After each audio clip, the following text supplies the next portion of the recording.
And it's actually from the book of Esther in the Bible, of all places. It talks about Mordecai, who was a leader in that time. A leader is also a light in the darkness. I think differently, and now I believe in myself because I'm around him, and I think even more is possible.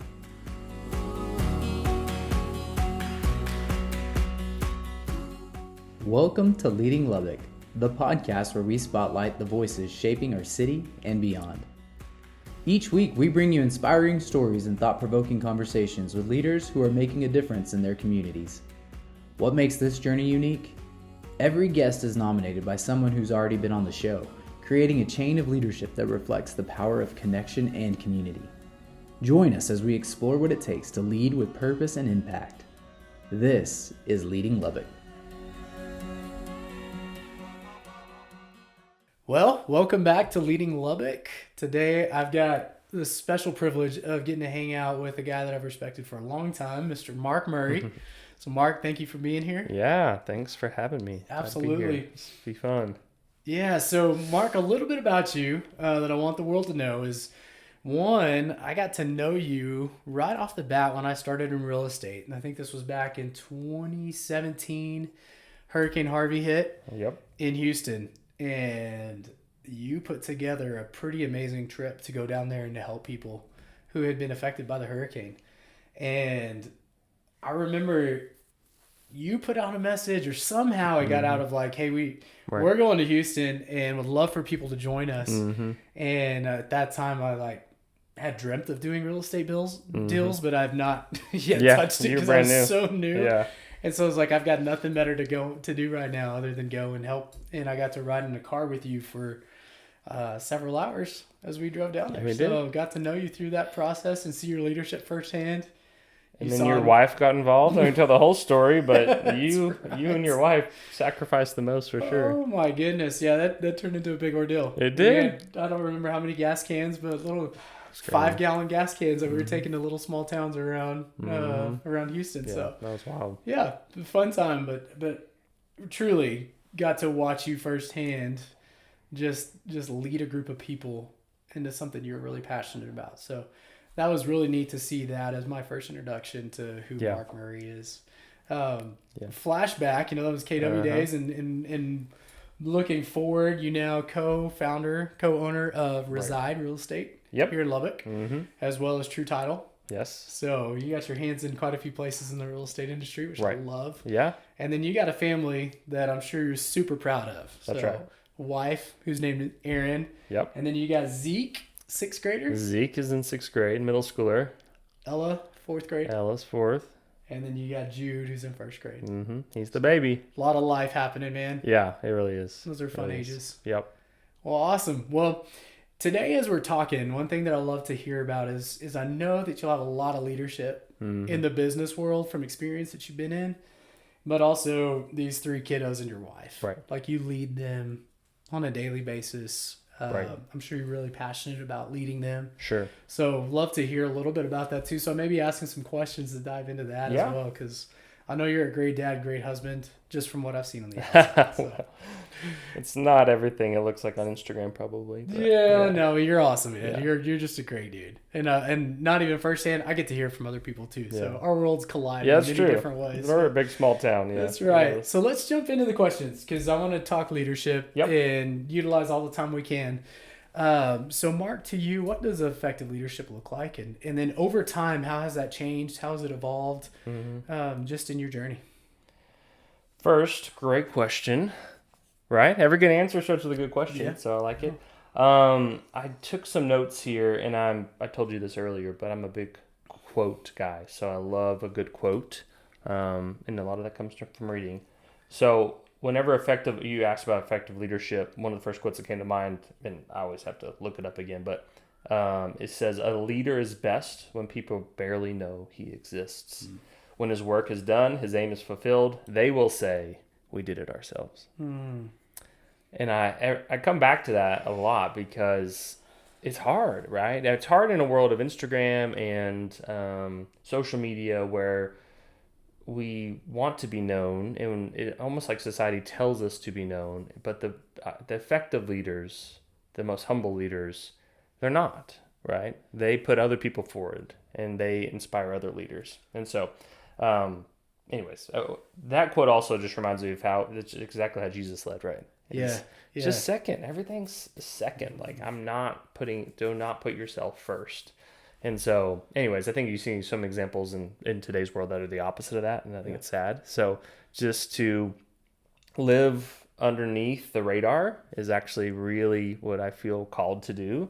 And I think that's what an effective leader does. Man, that's so good. Can you repeat the second half of that where it talks about others?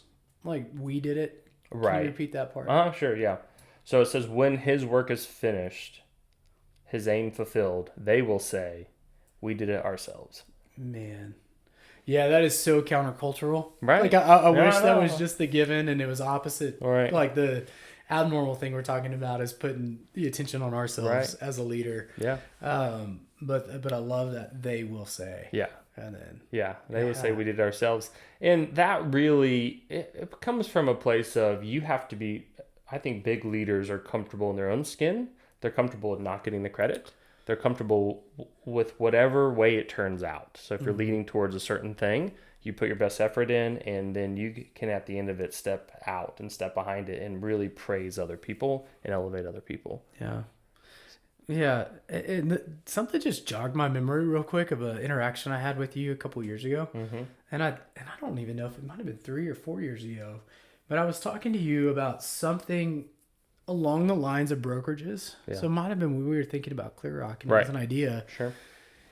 And you were so free about giving advice and the insights of what you were wrestling with, the good, what works, what doesn't work. Mm-hmm. And I remembered being like captivated by how open you were with some of those ideas. Sure. And you were just giving away free knowledge. And I think I asked you a question about why or that it was odd to me that you did that. And the answer that you gave me was something along the lines of, I'm okay giving that information out because the amount of people that actually do something with it, right. And I don't even think like that number's small is where I was going with it, but I don't even think that's your the real reason. I think you're just naturally that much of a giver.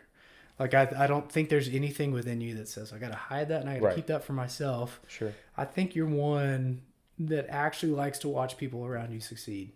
And even to the point where they may get all the credit and Mark Murray's name is not in the credits at the end of the movie. Like it's theirs. Yes. And I think that's really cool, man. I want to just acknowledge that of something that I had seen previously. Yeah. Well, I appreciate that. Yeah. And I prefer not to be, so maybe that's a natural tendency. So it's not, I don't think I'm better than people that maybe want the spotlight, but I prefer to be in the background. And yeah, I've had that conversation a lot with people.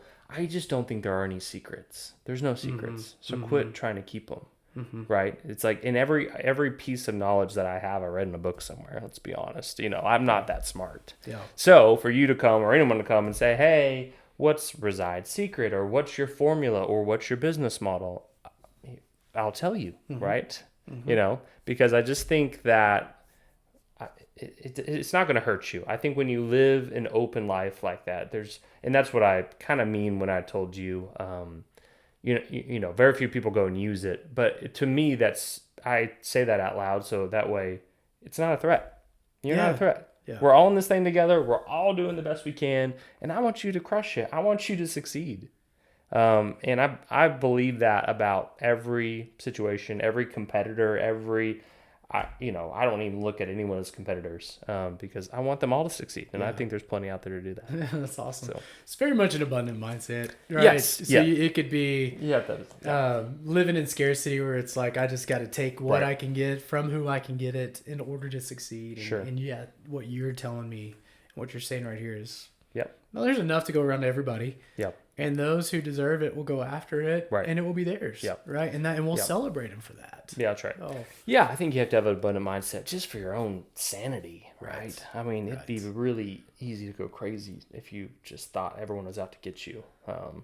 So, anyways, I think that's, that's an important part of being an effective leader, though, is having an abundant mindset. I mean, you brought that up, but it's not just leading from behind or leading second, but you have to lead from a place of abundance for sure. That's awesome. If that's not your foundation, then it's not going to be pretty. Yeah. So how did that evolve over time? Is this something that you feel like has changed through the course of your leadership, or was that kind of the mentality you had from the get-go?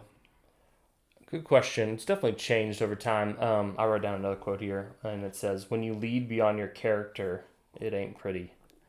And you can tell that I wrote that quote because it's not a very good quote. But It's a great quote, man. I love it. so that's another reason I personally, want to make sure that that the Lord is elevating me, and I'm not trying to elevate myself. Morgan Snyder talks about that a lot. I don't know if you listen to his stuff, but he's with John Eldridge and John Claiborne. Actually, my brother-in-law got me into him, and he talks about this excavation process of men in their 30s, especially. Just you got to dig out all the junk, all the pride, all the ego, all the I'm going to take on the world, right? And then let the Lord raise you up over the decades. And he talks about decades a lot. And I just think it's just it's a long journey. It's a long path. So how do you run the marathon well, from behind the scenes? And I love that. I'm still in my 30s. I still feel like I'm excavating. Yeah. Still feel like the Lord's still taking stuff out of my life that doesn't need to be there. And until he does, I don't feel, like I need to be a big leader. That's a public leader, if you will. And so that's just taken, so me and the Lord go back and forth on that a lot. At first it was hard, but now I would say 7 to 8 years into it, being in my 30s, it's become, it's become almost a superpower to think it's not my time. I'm doing exactly where I need to be. And a lot of that goes to family, right? What is the most important thing I can do with my time? It is no doubt spend time with my family. And hang out with them and coach their basketball and be at the spelling bees and go to lunch with them. Like, that is it. Yeah. So if I'm not free and available to do that, then I'm outside of my character, to be honest. Like, there's no point in being a leader if I can't do that well. Yeah. So you got first grade through sixth grade, some very memorable moments and some of the first of many things and major accomplishments that take place, even if they're smaller to them, it's the world. Yeah. And so keeping that it is centered and forefront, man, that's and huge. It's for them, and that is true. But it's also for me. Yeah. Let's be honest. Like, it's fun. It's a blast. I've tried a lot of things that aren't near as fun as parenthood, and I can already feel it's quick. Yeah. I mean, you're still in the throes of it, but it's quick. It's a season. And so I know it's a season of a decade to 2 decades of intense parenthood and fun with the kids. And honestly, a lot of people say, I don't know if you've heard this, but really you start losing your kids around 14 to 15 because they get their own social lives. Yeah. They may come home and sleep at night and do dinner and things, but at that point, they've kind of moved on to, their friends' social life in high school, and they're busy and they're driving themselves. So that's really soon. You're not near as fun as the outside world. No, well, yeah. And I would, and I look back, I did the exact same thing. I couldn't wait to get some independence. So anyways, that's really my highest point of contribution right now. Is in my family life, and making sure those relationships are strong. Yeah. Do you have any kind of regular practice of reminding yourself of what priorities are for like this season of life? Right. Because I feel like as a leader, this is something that I run into from time to time, is I can get so caught up in especially the urgent needs of what's going on around me, whether that's in business or even the podcast. Right. That I can lose sight easily of the bigger picture of why I'm even doing it in the first place. Is there anything that keeps you grounded in that on a daily basis? Well, just knowing that there's a God and I'm not him helps. Yeah. It's like, if I don't know how people would operate without that, because and John Mark Comer talks about this a lot in his books, but being an apprentice of Jesus will keep you grounded. Yeah. Right. Because you're constantly refining, and he's constantly going after things in your life. So that's probably the number one way is that. And just knowing, through those experiences of life that there's not much that's important. And so the book Essentialism, we'll talk about that, but there's not a whole lot that's important. But if you can focus on what actually is, then you can lead a successful and healthy life. Yeah. So Okay. I was just trying to think what I put in here. So I did write some like daily habits. This is kind of where you're getting at. Yeah, But no, I'd love to hear those. One thing is, so do hard things on purpose, right? And that may be in one of these books too. But I've heard that quote before. It's definitely not original. But every day I want to do something, and it's usually physical, a Peloton, a workout, a run, that I do not want to do. Cold plunge. You do cold plunges? Well, not as much. Yes. I mean, I do them occasionally, and it's terrible. Out of all the hard things I do, it's the worst. I mean, yes. But mentally, I haven't even gotten to the point of like yeah, visualizing myself in a cold bath because it just sounds miserable. Yeah. And I know a lot terrible. of people are overcoming just some really difficult things in life because of that practice. It's incredible because you get out after 2, 3, 4, 5 minutes, however long you're in, and you feel incredible. Number one, your body's numb, but you just think, man, no, that was really hard. And I did it on purpose. No one made me. So the rest of the day, seriously, as things come up, it's crazy how much more mental fortitude you have. Okay. And it doesn't have to be a cold plunge. It could be a hard workout or whatever. But I have to make myself do hard things on purpose every single day. Putting yourself in those situations. That's exactly right. Yeah. Yeah. Yep. There's been a couple people we've interviewed on the podcast before. Very similar thing of like, I think Tara Newton was one of them who we're both really good friends with. Is just making sure you have that kind of philosophy and mentality of like, I can take that thing on now because I'm the type of person that does, fill in the blank. Right. And so when you get to choose what those things are, the power behind that becomes so much more, sustainable. Right. So. And what you do in private is who you are in public. And so what that means is what you're doing, the work behind the scenes is really what's important. And then I just believe the Lord will raise you up in public when the time is right. And so, but it's those private times. It's like, I'm not posting whenever I work out or whenever I do a cold plunge. I'm not telling anybody. Are you doing the hard things then when no one sees and there's no cameras and you're not going on social media just to do for the sake of doing hard things? Yeah. So that's a daily discipline that has really helped. Awesome. And it'll humble you every single day. Yeah. Doing something crazy hard. Yeah. Is this something new to you? Like the doing hard things, or have you done that for many years? Yeah, good question. So I started 7 or 8 years ago. So I was a team leader in Amarillo. Okay. And so I didn't work out or do anything hard. And then I finally kind of caught the bug 7 or 8 years ago through workouts and things like that. And then it's evolved to all sorts of crazy stuff. So my brother-in-law, he was just downstairs, but we do a masoji. You've heard of that term before? I have not. Okay. So a masoji came from a book called The Comfort Crisis. And it's an actual Japanese ritual where they go and they climb this mountain, and then there's this cold waterfall. It's like 40 degrees, super cold. And you go sit underneath the waterfall. It's kind of like the original cold plunge, but it's water. Okay. Anyways, so he's taking this term to mean and Jesse Itzler talks about it too. I don't know if you know who that is, but he's really, anyways, he says you should do one at least once a year. Me and John, my brother-in-law, and Jansen, my other brother-in-law, we do one once a quarter. Okay.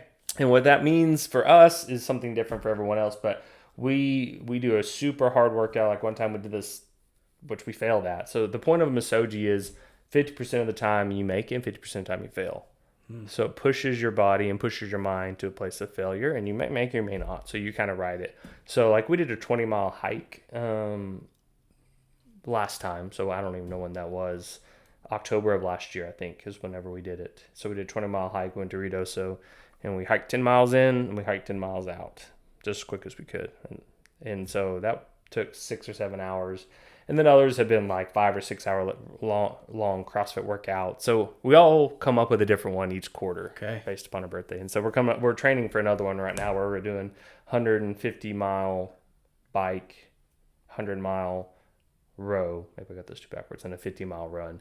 And the three of us got to tackle it together. So it's fun. It's kind of a partnership. It's not a competition. So we got to tackle all that within a day. Yeah. So is this like, you said within a day? Yeah, as quick as we can. We think we can do it within 12 hours. So it'll be about 12 hours of work. Yeah. Holy smokes. Yeah. That is incredible. We did a 24-hour row last year this time. So we were in my garage. We saw this challenge. So a team of 4 on a rowing machine in my garage. and you couldn't let the rower stop essentially for 24 hours. Wow. So we all rotated through the night, and so Man, Dax so Rentz many- joined with us on that one. It was fun. Yeah. All right, so you said sometimes you fell, like 50-50. Mm-hmm. Yeah. So tell me That's about the yeah. moments when you do fail. Like, Right. Because a feeling of accomplishment would be an assumption that, Right. like, when you're victorious in Right. that and you made it to the finish line. Sure. But what happens when you're failing? Yeah. Like, are you still getting that feeling of accomplishment? Or Oh. what do you guys do with Yeah. that? Because I think there's lessons inside of that, too. Oh yeah. So I'd love to hear, You're right. like, how does that play out? Yeah, the depths of that are real because whenever you fail at that level, you do not feel like you're failing. Okay. Right. So we failed. So a CrossFit workout. I don't remember what it was. We were doing like 15 hero wads in a row. Me, John, and Jansen. We wrote it all out. We're gonna finish it. In about hour 5, we were just done. I mean, just cramping and dying. And so we're like, we're done. We didn't make it. I think we made it through 13 or 12 or I don't know what it was. But after you work out for 5 hours, you feel great, you know. Or I mean, you feel tired, but you don't feel like a failure. So that's an interesting thought on failure because, like, maybe we feel like if you ever feel like a failure, maybe it's because it was almost too easy, Yeah. right? Yeah. If you up the ante and say I want to do X and it seems impossible or ridiculous, you're not going to feel like a failure when you fail at 75%. That's exactly right. Right. Yeah. So That's what I was wondering. Like that kind of lesson I was hoping would come out of that because I've not put myself in a situation like that. Right. Maybe to the points where it's like I'm gonna go on a half marathon and I ended up, yeah, I trained and I got up to 7 miles, but I never Right. actually finished the half marathon. uh-huh. There's still a level of accomplishment of like, Right. man, I was doing one Right. prior to that. Now I'm doing 7 miles. That's Right. great. Yeah, But yeah, that level. yeah. It seems like y'all are all still high-fiving at the end of that. Oh, yeah. Like, look Yeah. how far we made it. Look, Yes. can you believe we went that far in it? Yeah. Never in my life would I have thought. Right. X, Y, Z. So, Incredible workout in. Well, and it's funny. I think there's nothing more annoying than somebody that does marathons and half marathons because there are stickers everywhere and they tell everyone about it, or Sure. somebody that does CrossFit because they tell everyone about it and they're in this club. There's nothing more annoying than that. And a lot of that, if you're not in that club or whatever, because I think a lot of it is that it's hard to wrap your mind around. Why would you do that to yourself? What's the point? And the reason they are so overt about it is hard, and so they're proud of themselves Sure. when they do it, and so they tell the whole world about it a little bit. So it is interesting if we could all maybe on our failure scale we should draw something out, but just to show if your goal is here versus here, your failure is going to hurt a lot less. right. Right. Yeah. I'm trying to think of like, because there's not going to be, I can't really relate to you. I'm going to to go here. I can't do hard relate to things. you. It may not be physically, but you do hard things. I can do hard things. You're right. I couldn't just probably pick up with you guys Sure. Right. and go and work Right. as hard and as long as you do in a physical setting like Right. that, especially whenever you're coming out of an illness, like that doesn't work. Sure. Right. But I'm trying to relate this to different people in different circles of life because people listening into something like this, Right. they're not all going to be CrossFitters or heavy That's right. trainers or runners or swimmers or joggers, whatever that may be. Yep. You may have, a mom who's tuning in that, her main thing is with kids every day. Right. And she just can't even see past that. Sure. And I'm even thinking like, wow, how relatable can that be of like, man, just setting some lofty goals, even for parenting or Right. even for running a business or being a friend Right. or, and if I just shot for that, and I'm even thinking real estate, Sure. like Yeah. those who set really high goals Right. are usually those that don't hit Right. their goals Right. ever. Absolutely. Yeah. And then they look back and they said, but man, look how far I came in terms Right. of this. So I think we can all find the ways to relate this to our lives, Yeah. even if it's not in the physical sense. Right. And even if it is, and we're all thinking, man, I need to get back into exercise and I want to push myself like that. What if it's the person that's like, man, I'm going to shoot for a 1 mile jog. Yeah. Hey, I made it a quarter of a mile, but man, that was huge. That was a huge accomplishment. So, Well, yeah. And I'll challenge you. Yeah. Start running. yeah, If you used to run, Yeah. dive back in. I know. So I I know. know, the illness and I think comparison is the thief of joy, right? And it's really important. There's no point in comparing. I think comparison also just kills action to say, well, if I can't do it at that level, what's the point? And you don't get it. I mean, I started CrossFit 8-9 years ago. I could barely do burpee like the first time I go in there. You have to start somewhere. And it doesn't mean you ever get to an extreme point or not. But where you're at now, what you do is actually going to be harder than some of these longer workouts. Man. Because you don't have that brain muscle built up, and maybe physical muscles as well, or cardio built up. That's fine, but it's actually easier on me to do a harder workout than it is for somebody new and fresh. So what you're doing, if you start today, is actually much braver and much harder. Yeah, man, I want to tune in a little bit into that, what you're talking about, which is the comparison. This isn't anything at all that we talked about even discussing today in this, but it's been something on my mind probably in the last few weeks more than ever. Yep. It's just this concept of comparing yourself to anybody, especially those in your circle, like those you see who are you're closest to, and they're like, man, they're doing that. Right. So I look at myself and say, there's no way I could do that. Right. And then you hinder yourself from taking any sort of action. That's right. So what would you say to somebody who's maybe in that boat? Right. Of like, I mean, you've kind of, I would say you piggybacking off of what you just said, because you're going in this direction, but it could be in the business world or it could be a physical thing. But if you see somebody and they're like running a triathlon or man, they're in an Ironman, and you're like, dude, I just wish I could swim. What does it look like for that person, instead of like just saying like, scratch it, let's not do that. Right. Instead saying, no, I can do that. Well, you can compare forever. I mean, it doesn't really matter where you're at in the journey. Because it's funny, we were working out the other day, and John, again, we were talking about somebody, and they just signed up for a race in Moab, and it's 240 miles. Yeah, I was like, no, it's not miles. It's not miles. No way. And he looked up. He's like, it's miles. I'm like, that's insane. I mean, I couldn't do it. Like, absolutely, my mind was just blown, right? So if you play the comparison game, just know it never ends. So why even play it? What's the point? You get to one level and you're looking at the next. That's exactly right. Beyond. You're always looking up. It's like a mirage in the distance. You think you can catch that mirage, and when you finally get there, the mirage is still further in the distance. That's what comparison is. And it's unhealthy, and it starts from, I think, a place of just I would go back to kind of my morning routine a little bit, is on just spending time with the Lord and asking the question, what are you up to? Asking the Lord, hey, what are you up to? What should we work on today? What do you want to do? And then kind of writing down and thinking through, because now the whole rest of the day, my brain goes to, man, they're doing that, I should do that. Man, they're doing X, I should be doing more of that. Man, their company's bigger than mine, so I should work harder. And I can now recenter to say, what did the Lord say this morning? Because he didn't say that that's what I should be working on. That's me. That's my flesh. That's my pride. That's my ego. That's not him. And so if I'm called to co-labor with him, then he's going to tell you what to work on.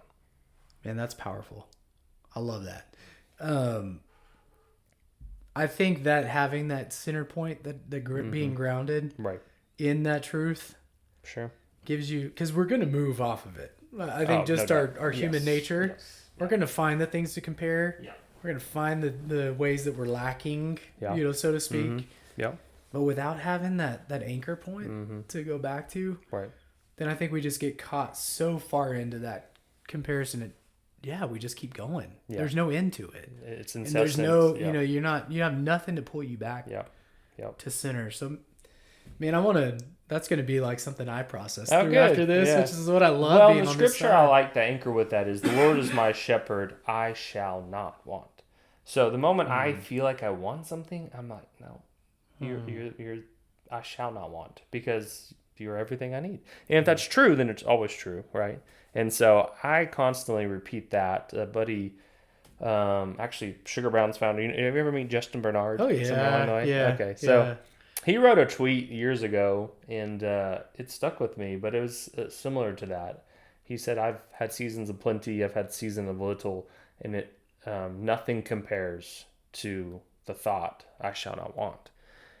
And it's, I butchered it a little bit. It's something along those lines, but somebody that I admired and looked up to and I think a lot of people did from an entrepreneur's perspective. And he was so grounded. He was so grounded in it. And so I think that's what made him flourish. Yeah. And it was in God's time and in God's season, and it's not in his time and in your own season. And so that's what I think that grounding point is really important for, is to be patient with the process. Mm-hmm. It'll happen. It'll happen in the decades if it's supposed to. Yeah, man. Yeah. Thinking back on Justin, him and I weren't super close, but he's also one of those personalities that because he was so grounded, mm-hmm. he just had like an audience, like a way to capture you, even from a distance. Yeah. A respect and mm-hmm. like, man, I want whatever he's mm-hmm. got. Yeah. And I think about that too, of like, often I think we're comparing to the external things right. that don't bring lasting joy right. and fulfillment. Right. And yet, man, if we were to want, something like that, mm-hmm. This groundedness and making that what we aspire to, which is right. really Jesus, right? Mm-hmm. So then we're really putting our focus and attention in the right spot. Yeah. Because to your point, if you don't have that anchor point, all day, every conversation is honestly telling you the opposite. You're bombarded. Yeah. I mean, from social media to just normal going to work, like capitalism and this whole process of making money and doing loans and deals. And it's not bad things, but if you don't have a good anchor point, you will chase after the wrong stuff quick. Yeah. Man. So what else do you do on a regular basis? I mean, we talked about conversations with God of like, mm-hmm. What do you want for me today? What are we going to accomplish? Or what, this collaboration for the anchor point. Talked about putting yourself in really hard situations, knowing that you can face and you can overcome early in the day.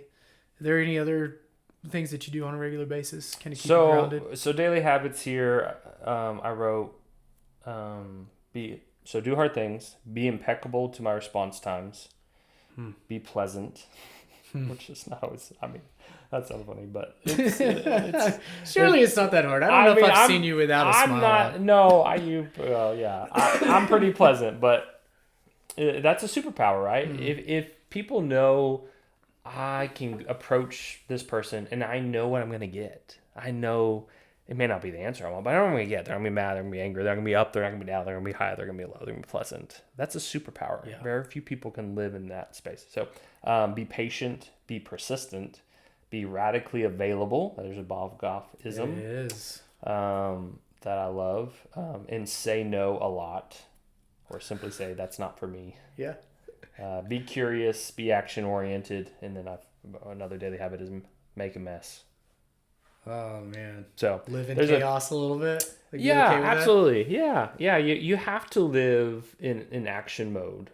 You have to live going forward, and you have to live making really quick decisions. Mm-hmm. I really think. I think that's the healthy way to live, because, a decision, most aren't life-changing, so just make them. Yeah. Right. But they can change your week and your month if you worry about them or you think about them too much. Just make a decision, move on, own it, and keep going. And you will make a mess in doing that, no doubt. But at the same time, those are the people that advance, right? Because to get to where you want to go, how do you get there? Well, you're probably 100 decisions away. Yeah. And it's going to take you a month to make those 100 decisions as they stack on top of each other, or it could take you 10 years. Mm-hmm. So I think the people that move the quickest have a strategic advantage for sure. Yeah, for sure. Well, that's an awesome list. Are you reviewing that? No, I just did it for this podcast. I was like, what do I do on a daily basis?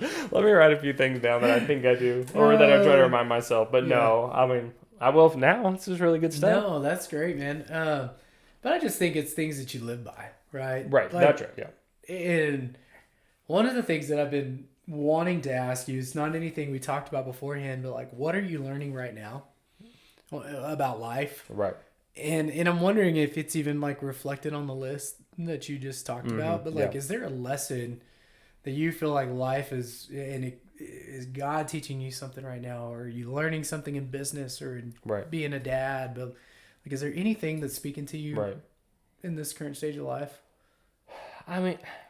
It's a common theme, probably in what we've been talking about, and it's slow down, enjoy the moment, be present. And that's really it. Yeah. That's all you can do. And so my brain goes to, now surely there's something more, bigger, or grander, or, but it's do I take time to sit in a chair and read Shoe Dog for a couple hours. I mean, I like to go fast. And so by doing those things, that's what I'm learning as I get older, is to slow down and enjoy and do small things that make me slow down. Yeah.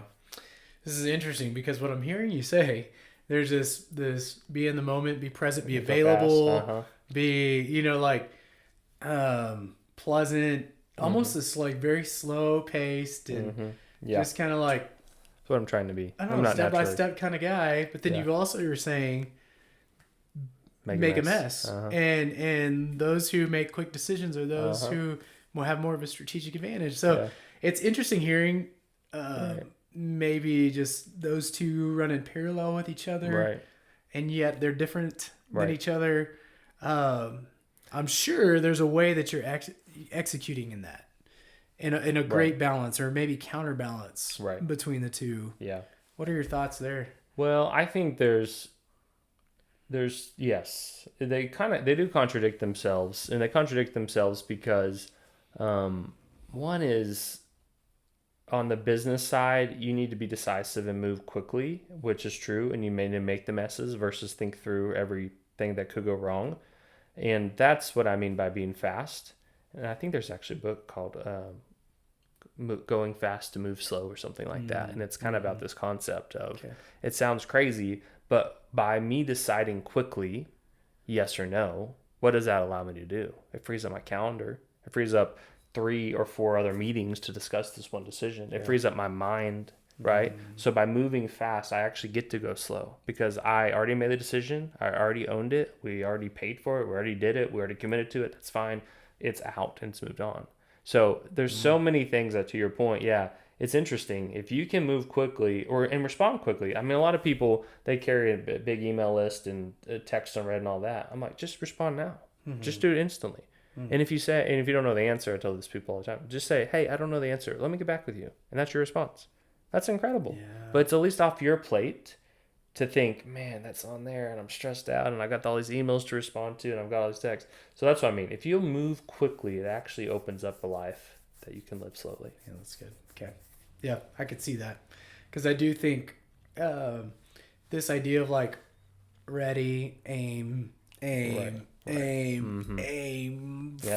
right? And it just takes that. Right. That process is a long process. It is. And for some who are very analytical, pointing to myself. Are you really? Oh, man. I could sit on something for a long time before pulling the trigger. Analytical, or are you more, I guess that's the word. I mean, you just like to think on it, or are you actually analyzing it, crunching numbers? I think an opportunity for me is to practice pulling the trigger faster. Right. The reason that I don't is I think fear of what could go wrong. So I think I probably call it analytical, but really it's probably fear. Right. More than anything. Right. Of like, what if I make a mess? Right. And hearing you it really is an eye opener to if it's done morally and if it's done soundly, right? I think we do have to analyze it a little bit, right? To know if it's a smart, wise decision versus a decision of a fool, right? But I think if the things are lining up, it's gonna work itself out, right? Most decisions are net neutral. Honestly, it doesn't matter one way or the other, and that's what makes it hard. And so when it's net neutral, that's when you should just absolutely make a decision, right? Let's say, I don't know. If you can analyze all day long, one's 5% better. Who cares? It just doesn't matter. So decide, because it's actually more toll on yourself. It's not worth it. Yeah. Yeah. So it's helpful to hear that though, because I think you can spend a lot of time in the, like, even just delaying the decision by quote unquote thinking on it versus let's just make it. And we're probably going to learn some things in it. In the process, and we're probably going to fail. Right. Meaning we're going to learn some more things through it. Yeah. And then you're just through that failure, escalating so much quicker. Right. Which I think is an amazing concept and one that like is a theme of this podcast. Sure. I just hear it over and over again. Is like fail and fail often, and do it as big as you can. Right. In a right way. Yeah. And you'll go far. You'll learn a lot. Yeah, and it goes back to the grounded point, and you're grounded. It's like, man, I trust that the Lord is in control and not my decisions. And so with that, I know I can move quickly because I believe if he's speaking to me, he'll stop me. He'll stop me from doing something really stupid. And I've done plenty of stupid things in business and plenty of things that didn't work out because I probably moved too quickly, but maybe not. Maybe it's just part of it, right? So I've learned from that and built upon it. Right. So indecisiveness is actually... I think that's more detrimental than making a decision wrong, right? You should be more scared of that. Yeah. You should be more scared of indecision than making a wrong decision because that's what's holding you back and a lot of people back. No. You and Bob Goff are probably the same person. Dude, I love it. Oh, yeah. Does he talk about stuff like that? He does. I haven't listened to him in a while. So. Man, he's, in my opinion of Bob, which we are friends, Right. he is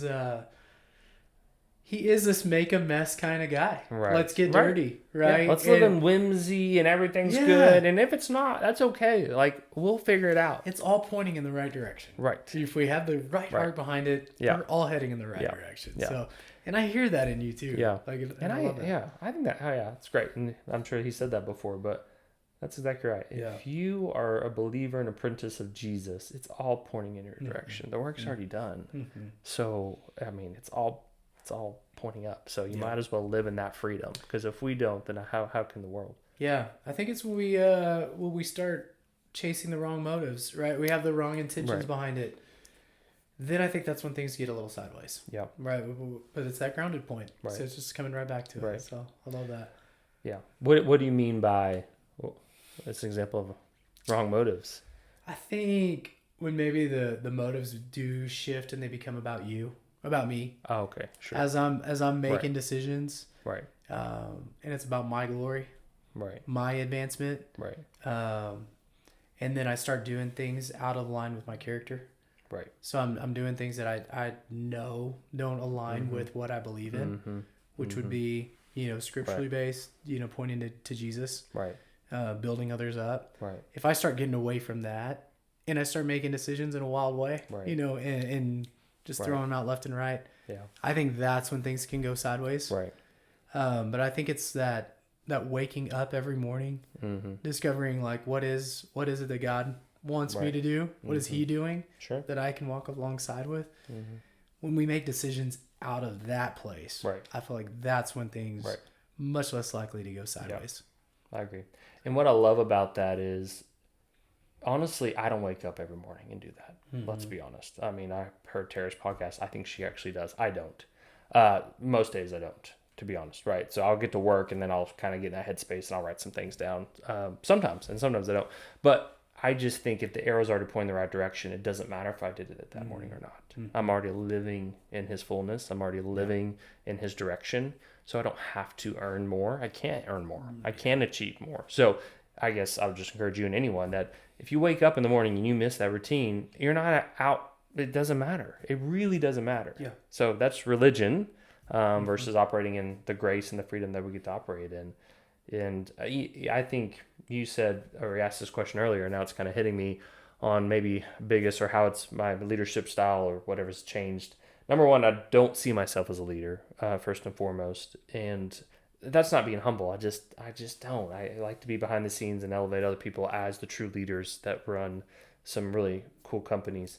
But it's really changed from a place of, if I don't operate from a state of light and easy and flow, then I know I'm outside of where I need to be. And what that looks like for me is if you're not sleeping good at night, I used to have pretty bad anxiety, just the weight of people and their opinions. And so I remember the Lord telling me 5, 6, 7, 8 years ago, I want you to get out of everything. Just get out. Any roles, anything on the calendar, you need to get off. And I thought it was crazy at the moment. And more good things have happened by doing that, by having an open calendar, by living in my strengths. And the moment something feels heavy or off, I can sense it now and say, that's not for me. Yeah. And so anyways, I would encourage you as well. Yeah. Or anyone, just like, there is a light and easy that you can operate in. It doesn't have to be this heavy toil of anxiety and constant rat race. Like, and it's going to work out. that's through your best self anyway, right? Yeah. Is whenever you operate in that. And that's what's going to see your finances increase and see your promotions come and see your family thrive, is whenever you can live in your best self. You are flipping everything on its head right now. Like, I feel like most things are just about like do more, Right. and run harder, run faster. Mm-hmm. And I think even this idea of like trying to keep up, like we need to, as leaders, as CEOs of companies, as co-founders of organizations, like we just got to keep moving. And man, like you're saying, like, no, it's the opposite of that is we need to open our calendars up. Yeah. We got to say no more often. Right. Yeah. And that's pretty incredible, man. Yeah. And I like that, to hear that dichotomy Right. to what our society is. Sure. Yeah. It's good. I think it's a great thought. And it's one I've learned and continue to learn. And it's hard because you think, well, the foundational piece of West Texas and most people that grew up around here is what do your parents tell you? You grow up and you work hard. Yeah. So the moment you're not working hard, whatever that even means, especially nowadays we're constantly tied to my phone, we're working 24 hours a day essentially. So we are working hard. But what does that even mean? So the moment you're not, or your calendar's open, you think I should fill it. And that's insane. It's asinine. Yeah. It's counterproductive. It really is, whenever you should spend that time doing something that fulfills you, that slows you down, that brings you life. Yeah. Instead of more work. Yeah. No, I have that tendency all the time. Yeah. When I see that space and I'm like, why isn't there a meeting there? Right. That's a missed opportunity to be sitting side by side with somebody. And like, yeah. No, and I think, okay. and I think, and I mean, there's different stages in life and we're all different ones. So there is a grind and hustle stage where that probably is true. And I'm anti-hustle, I'm anti-grind. But at the same time, I think you should work your butt off during certain seasons. If you're building something, it's going to be hard. It's identical, but it's going to be hard. So you're going to have long hours and late nights, and that's okay. But that's a season. And then there's the next season where hopefully you can go from I did it to we do it to they do it. And at the they do it stage, your best time is not to continue to be in those meetings. It's to elevate them and step out. And your best time is doing thinking and dreaming and visionary and, what I would call the fun stuff, if you will. Yeah. So anyways, it does depend on what season you're in. I don't want to think you can just quit everything, but at the same time, it is the goal is to stop the striving and stop. And again, everyone's just built differently. I just knew my own capacities and I had to cut back. Yeah. I have low capacity for stress and some management of certain things. And so I've learned that about myself, and the Lord's really taught me, if you'll just slow down, I'll take care of it. Man, that's great. So the cool thing about this is I think as people listen, they get to hear the different types of people. Right. Because you are unique to you. It's not like everything you say I resonate with, but there's many things that you say that maybe someone is resonating with because of the way you're wired and the season of life you're in. And so I love that about leadership. Right. I love that you're even saying, like, I'm not a leader. Like, I think you're so humble because you're leading people even from the outside of like, man, I aspire to live life a little bit more like Mark, just in terms of creating more space and creating more, time with family and whatever that may be. Like, you're leading people around you. And I love the humility in that, but also like, I'm also elevating people to lead where I was leading, like in a very practical sense. It's they have ownership over it, and it's probably given them a lot of life too. So it's really cool just seeing like the evolution of Mark. Yeah, it's definitely changed. Well, and a lot of that, I think one question that you put on here for the podcast, I don't know if you guys have one, is a pivotal moment in your career. Yes, I was hoping to get to that. Okay, yeah. So that question, I didn't know the answer. I actually didn't write anything down, but as we're talking, it was definitely, so at Keller Williams, I was an agent. Then Doug Duncan was the GM who you interviewed on the podcast. And he was saying, or he hired me to be the team leader in Amarillo and went through the whole process with him and all that. And I was a kid. I was 26, 27. Just a kid to go up there and lead 150 agents that I knew nothing about. But for someone to believe in you, right, and then give you that chance was a pivotal moment for me. But him and Tim Minix both, who's also been on the podcast, right? Yeah, that's right. they led from behind. They did that. If I made a decision as a 26-year-old kid, they said, "Okay, let's do it." Wow. They never questioned. Yeah, they had some. They had some like weird. They had like $150,000 worth of debt up there on a building remodel they'd done, and I was very Dave Ramsey back then. I'm more rich dad poor dad nowadays, but they. Anyways, I said we need to pay that off. Pay that off immediately, and Tim said, "Okay, we'll stop underdraws and we'll start moving cash over." And so within a year we had it paid off. But just little things like that. Just remember, they empowered me. They never questioned it. They just said, if we hired you, we trust your judgment, we trust your control, and we're going to give you the reins, essentially. Man. And it really worked. I mean, it worked out well. I think the company did well while we were there because of that. Yeah. They could have easily micromanaged it. Sure. And you see that a lot. Which would stunt a lot of progress, I would imagine. Oh. I mean, you've got, You just can't move people fast at the enough. will, right? Right, It's like yeah. we're tugging both directions. That's exactly right. You need to make quick decisions in the moment. I don't need to question, hey, I need to sit down with Tim for 2 hours and discuss this. I need to say, this is my judgment call, and I know he'll back me. Boom. Here's the answer. Yeah. And you can move so much quicker as an organization when you have that. Yeah. That's awesome. Okay. That is a good pivotal moment. I Yeah, love that was a big one. Yeah. Yeah. Well, real quick, want to get into the book Yep. that you recommended. Yep. And I'm excited about this because it's one that we talked about a little bit beforehand that is very much in line with a book that's shaped kind of my leadership journey, which is The One Thing. Yep. So we're talking about some similarities, but I'd love for you to hit on the book called Essentialism and why you chose it, and maybe just some things that you took out of it that's helped transform your life a little bit. Yeah. Gosh, there's so many good books. I'm looking at your bookshelf here. 40X, that's a great one too. Yep. Oh Yep. my gosh. I use that model to this day. Essentialism, yeah, I think it was one of those things. A lot of books I'm learning, and movies, and really anything, it has to hit you at the right season in podcasts. So someone will like share with you a book, and you're like, that's not really. for me. But I didn't used to think that. I would read through the whole book or watch the whole movie and be like, I guess I just don't get it. And now I'm learning, oh yeah, I'm just not there. I'm not in that season or whatever. And that's totally fine. So this book is probably that for some people, but it goes to really whenever I was trying to shed some things, the weight and the anxiety and the just normal calendar being full. Like, how do you do that? And how do you do that effectively? And this book it talks about what is the right thing, the right reason at the right time. And right in the middle of those three circles is your highest point of contribution. So it's really taught me that. And, on even this podcast, I don't know if it's a weird response when you call and asked if I would do it, where I said, let me think about it, And because I've just learned, I used to be really quick to say yes to everything. And sometimes it's good to slow down and make sure I'm doing it for the right reason. Yeah. Right. And is this right thing in the right time? And oftentimes we don't, and it doesn't take long. So I say make decisions quickly. And then I say also really be slow to say yes to things, right? Because you're naturally going to have the momentum of life that just piles up. So you've got to be really slow to say yes, quick to say no. So you said the right thing, right time, right, and right reason. Right reason. Okay. Yeah.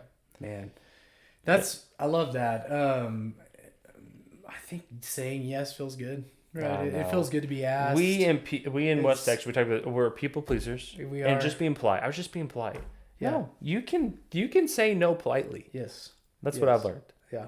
And so, especially as West Texas Christians, we are so worried about offending people, which is ridiculous because if we offend them, that's on them. It has nothing to do with what we did. Yeah. No, that's great. I even appreciated the response you gave me. And it was I don't know. Let me think on that. Right. And you even gave me an explanation of that, and it's a lot of what you talked about at the beginning of the podcast, which is this is not the season for me to want to be in the spotlight, Right. and kind of wanting to play this behind the scenes and have a little bit more of an open schedule. So all of it makes sense. And I just love that you're still sitting here. I made it. This was a yes for right now, because I do think there's a lot of people who need to hear that.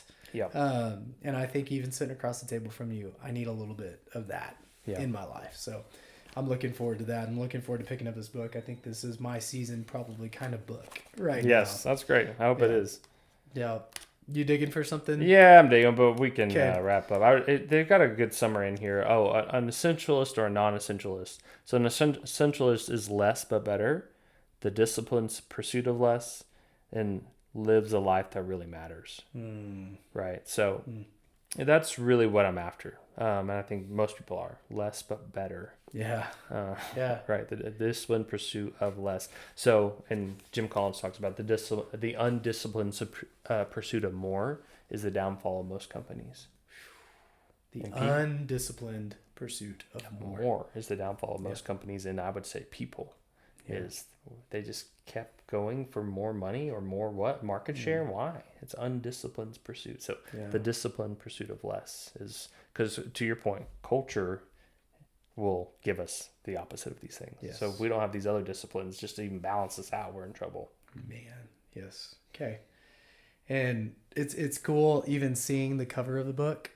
I mean, because I think it's summing up exactly what you're talking about. It's like this chaos. It's got a picture of that. Of everything. Chaos to more of a circle. Not a perfect circle either. No. It's still a little messy, but man, I love that. And I think it today what I heard from you, and we're going to wrap up with the final question, which is my favorite one to ask. But what I'm hearing from you, if I could sum up today, it's be intentional. Right. Be all in on what you're intentional about, and do it for the service of others. Right. And to build other people up. Right. And I just love that trajectory. Love that, man, that I even got to hear from you in that, and even as a motivation for me to what am I doing right now? Maybe reevaluating some of the reasons behind, moving in this direction. Right. Is that the direction for me right now? Right. I'm also doing this. Is that a good, maybe that's a no. Right. For in this season. So. Yeah. And that's good. I just write in here, if it's not a clear yes, then it's a clear no. And I believe that, especially from what we talked about, the foundation of if I'm co-laboring with the Lord, I can ask real quick. Yeah. And what have I said yes to that the Lord didn't tell me to? That's right. That's right. Okay. Well, man, I think we could keep talking for a long time. Yeah. I love this. It's easy to talk leadership with you because I think you've had a heck of a journey in it, and you just had. I think we're exactly the same age, and it's just really cool. Yeah. Almost the birthday. That's right. And, when's your birthday? October 21st. That's right. And you're like the 23rd. 23rd. Yep. And same year. So it's really cool just seeing kind of where God has placed us. Yeah. Same amount of time on this earth. Yeah, and that's true. the lessons that we're learning side by side. And then we're gonna throw a 40th together. We'll go out and have Bob Goff host it. See if he'll host a 40th. All right, I'll ask him. Yeah, if you'll ask him, I'll ask him. I don't know his number. I think it's in his book still. It's in his book. Works. Just grab the will, last page of the book and you'll find it. He'd throw a bash. Yeah, let's do it. Let's do it. It's a great place over there. Yeah. It's always sunny in San Diego. So let's do it. Last question, man. And I think I probably know where you're going with this one, but if you could define leadership in a single sentence, what would that be? I would... a single sentence. I think I wrote that down, actually. I was going to say the word available, but I actually did write this down. So one of my favorite quotes is, leadership is the capacity to translate vision into reality. And the function of leadership is to produce more leaders, not more followers.